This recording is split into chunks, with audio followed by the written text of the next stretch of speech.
What's up? It's your boy Fiber 40 again, family. Welcome to the channel. Niggas I don't like. Cool. We gonna keep rocking with it because you ain't popping unless you got some haters, right? All right. Let's get it cracking. All I try to teach is love, peace, and education. And hopefully it make common sense to you. Okay. Today we ain't gonna waste no time. We're gonna jump to this video. I want to sit here and we're gonna watch this video. Y'all see the head title on here. My whole purpose of this video is to, what can we do? What formula has to happen for things to start working right? Without further ado, let's play. You forcefully entered her home and attacked her. Is this a joke? This woman called the cops. Oh, thank God. And accused a guy of kicking down her door and assaulting her. So what happened? He kicked in the door. I ran. He choked me out. But there was a minor problem with her story. The suspect has been a paraplegic in a wheelchair for 20 plus years. How long have you been in your wheelchair? Since I was 18. Since you were 18? 5 years. But the arresting officer just didn't care, and he attempted to arrest him anyways. I literally can't. I don't have muscle control. I'm not. Oh my God! Oh my God! When another officer stepped in and questioned what was happening, if you're paralyzed, somebody must have made a mistake. Because if the door was kicked in, he didn't kick it in. he went to his lieutenant. Don't mean to interrupt your lunch.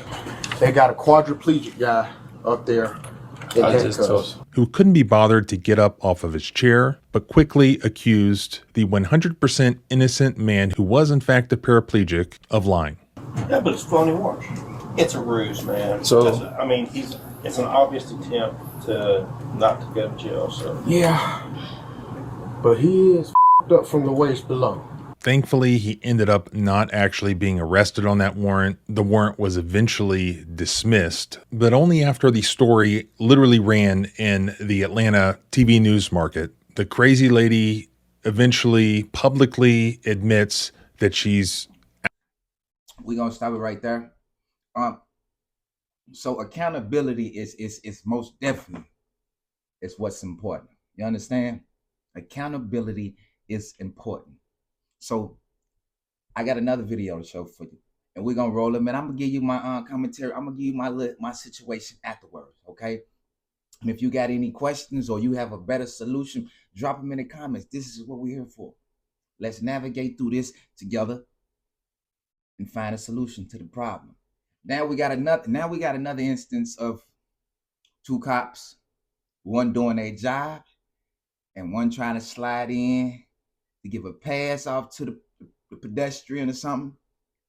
Oh, I'm done. Roll. Out the city or out here? Just right here. Okay. Go pull the video at Valero. You get on my traffic stop again, I will arrest you. Yeah, I'll arrest you right now. Do it, buddy. And we're gonna do it. Charges against your ignorance. Do it, Ode. Go for it. Do it. There's cameras at Valero and there's cameras at Napa that sees me pulled out. Shut your mouth. You don't talk to me like that. I'm not your boy. Talk to you, boy. You a boy. Thank you. Thank you, sir.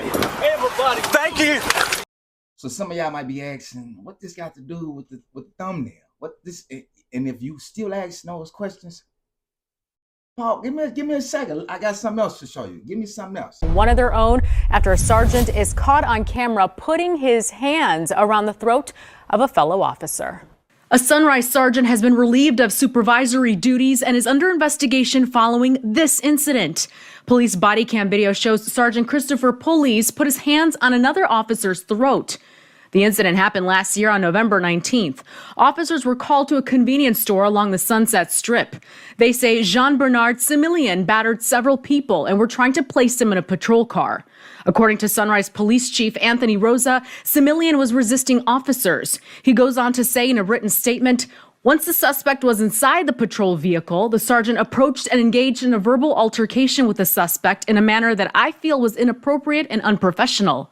This supervisor escalated the encounter instead of de-escalating an emotionally charged situation. Rosa also says while speaking to the suspect, the sergeant is seen holding his can of pepper spray but doesn't use it. That's when a nearby officer who was concerned with things escalating further intervened. You can see her running to police, grabbing him by his belt, pulling him backwards. He then turns and aggressively grabs her by the neck while pushing her backwards.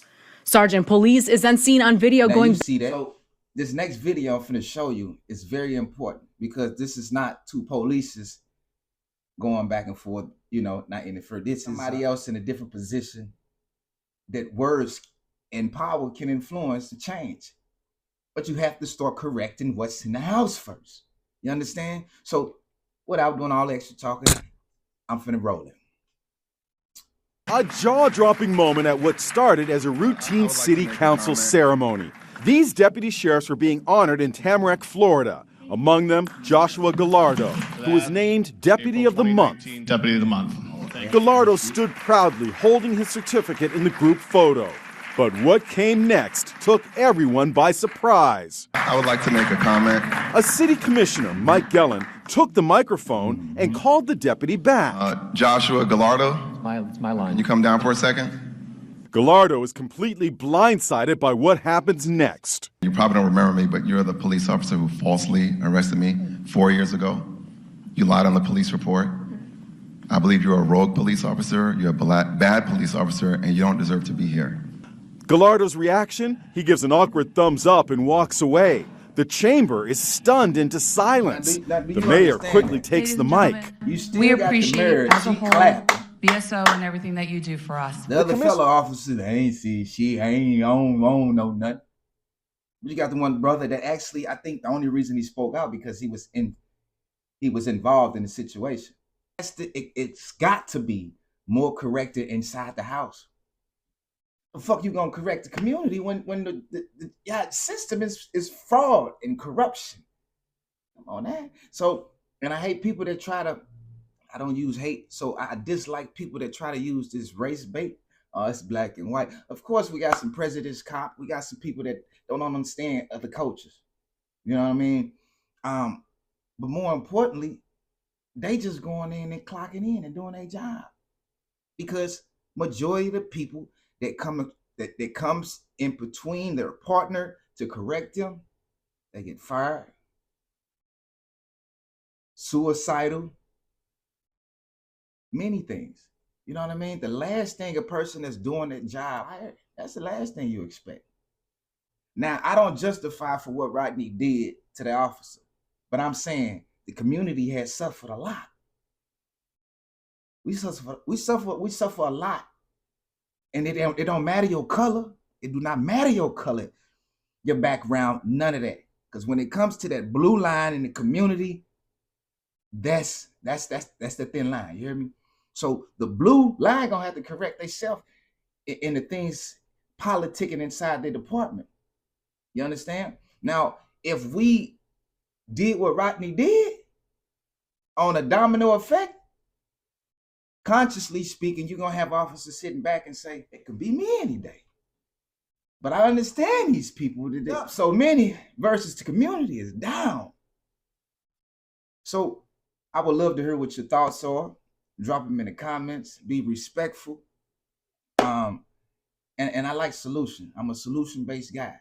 You know, I like to handle problems, but have a solution. There's no solution for me with no critical thinking involved or common sense involved, and you're just wasting my time. So I'm out. And I appreciate you for stepping in. For anybody that's new to the channel, man, hit the like, the bell, subscribe to the channel. It don't cost you nothing, just a little time. You hear me?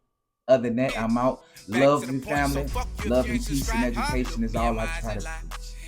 In a minute. Love and peace.